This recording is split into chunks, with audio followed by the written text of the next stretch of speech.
Hello, I'm Oliver James and I'm a political scientist working at the University of Exeter.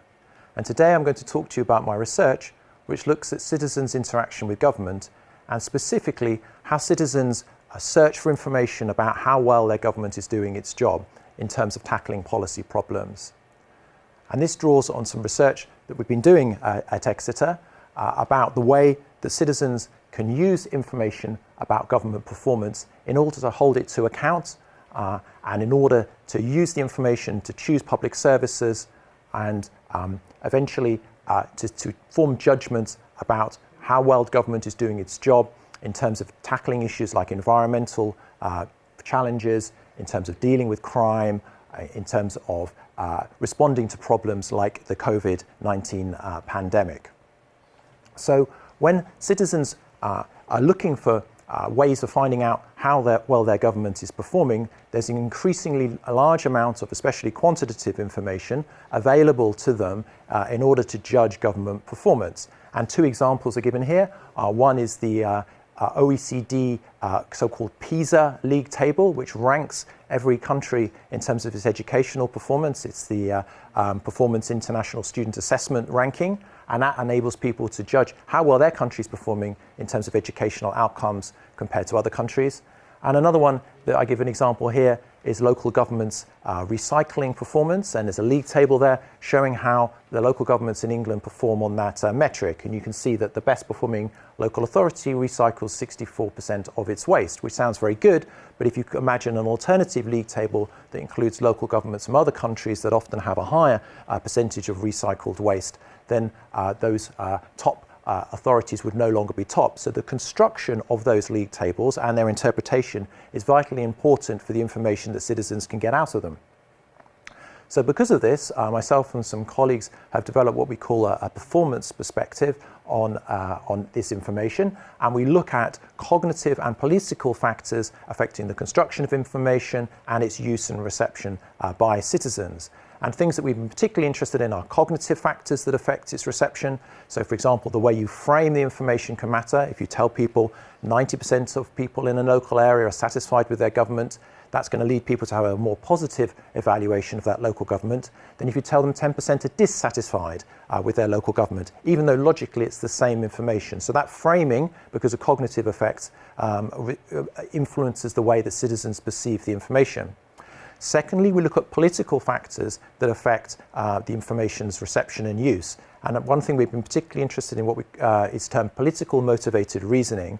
That's to say people's initial identities, political values and beliefs affect the way the information is received. So people tend to accept information that confirms their existing beliefs and disconfirm information that doesn't fit their existing views. And this is mediated and particularly affected by political identities, things like which party they support and so on. So we're interested in this performance information, how it shapes people's beliefs, how it affects the perception of how well the government is doing, which of course matters because it might affect the way people vote. We're interested in its effect on evaluative attitudes, so people are they satisfied with government, and also their behaviour towards government as well. Do they vote on the basis of their perceptions of performance? Do they choose public services that are seen to perform well on those sorts of league tables that I discussed? But as I mentioned, the way the information is perceived is strongly influenced by people's existing beliefs. And you can see this in terms of the way performance information about a controversial health program in the United States, the Affordable Care Act, was perceived. So the Affordable Care Act was proposed to increase insurance coverage in the United States and improve health outcomes, but it was highly divided. Democrats and Republicans were very much of different opinions about the benefits of the act. And this led to political motivated reasoning when you give them information about the way the act has changed health outcomes for Americans.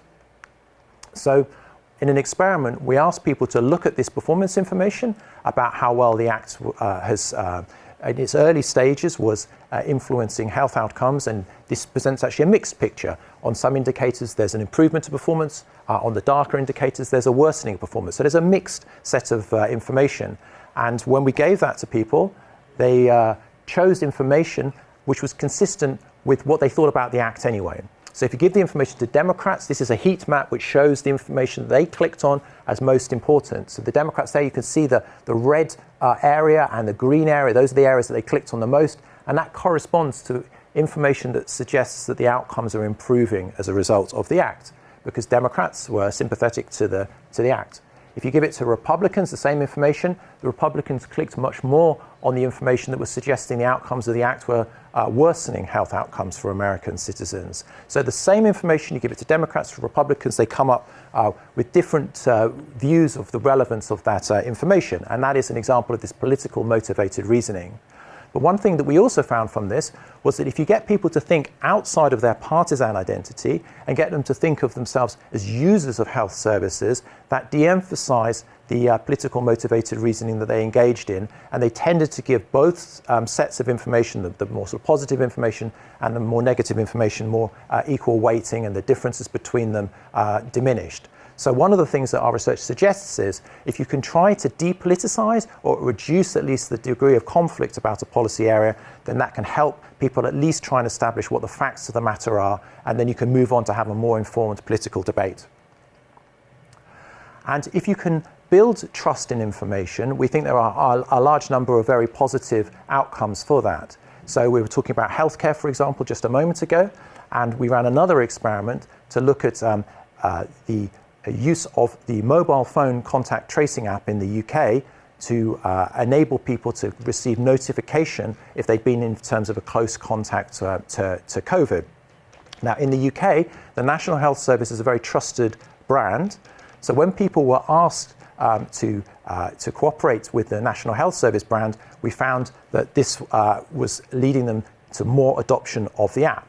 And this slide summarizes the results that we had from our study. So we said to people, well, there's this app, it can have these different characteristics. Would you be more or less likely to accept the app if it had these qualities? We first of all said, well, would you just want the data kept on the phone, so the information isn't shared with the government, it's just kept on your phone? And then we said, well, you could have another app where the information is stored in a central government database, or another app where the information comes off your phone, but instead of going to a central government database, it goes to the NHS. And as this slide demonstrates, the people who were receiving the information that it was going to be shared just but with the NHS were more likely to adopt the app. So this trust in the system, this trust between the National Health Service and citizens in exchanging information led to more support for an app of that kind. So this research fits within a broader program of research we have at Exeter, looking at performance information and citizens, and also public policy more generally. So if you'd like to find out more about that, please go to our website. Please also look at my Google Scholar page, which has the published articles that I've been talking about today. And the research also links to our PhD program and teaching programs in the area of public policy and public administration. So thanks very much for watching. Goodbye.